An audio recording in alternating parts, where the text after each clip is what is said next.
Hello cricket fans, ఇప్పుడైతే మనం Chennai super Kings IPL 2026లో ఎలాంటి ప్లేయర్స్ని బై చేశారు, ఎలాంటి ప్లేయర్స్ని వాళ్ళు ట్రేడ్లో తీసుకున్నారు అనే దాని గురించి కంప్లీట్ ఎక్స్ప్లెయిన్ చేస్తాను.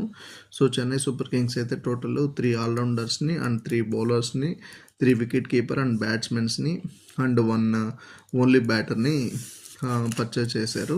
సో వీరిలో ఒక batsmen, 1 wicket keeper Sanju Samson అయితే ట్రేడ్లో తీసుకున్నారు. సో ట్రేడింగ్ అని అంటే ఒక ప్లేయర్ని, ట్రేడింగ్ ఇన్ ద సెన్స్ అంటే 1 ప్లేయర్ని బిఫోర్ ఆక్షన్ ముందే ఫ్రాంచైజ్ వాళ్ళు ఎక్స్చేంజ్ చేసుకోవడం అండ్ ఆక్షన్ స్వాప్ చేయడం. 1 ప్లేయర్తో ఇంకో సంజు శాంసన్ స్వాప్ చేసుకున్నారు. సో నెక్స్ట్ ప్లేయర్ వచ్చేసి మన Akhil Hussain, West Indies player. So మంచి స్పిన్నరు. సో తనని 2 crores బై చేశారు. సో మంచి ఎక్స్పెక్టేషన్స్తో తీసుకుంటారు. నెక్స్ట్ వచ్చేసి ప్రశాంత్ వీర్ 14.2 crore చెన్నై వాళ్ళు బై చేశారు. సో సంజు శాంసన్ని ట్రేడింగ్లో తీసుకున్నారు. నెక్స్ట్ వచ్చేసి కార్తిక్ శర్మని 14.2 crore బై చేశారు. మాథ్యూ షాట్ని 1.5 crore బై చేశారు. సో అమన్ ఖాన్ అనే అతన్ని 40 lakhs బై చేశారు. నెక్స్ట్ వచ్చేసి జాక్ ఫాల్కిన్స్ని 75 lakhs బై చేశారు.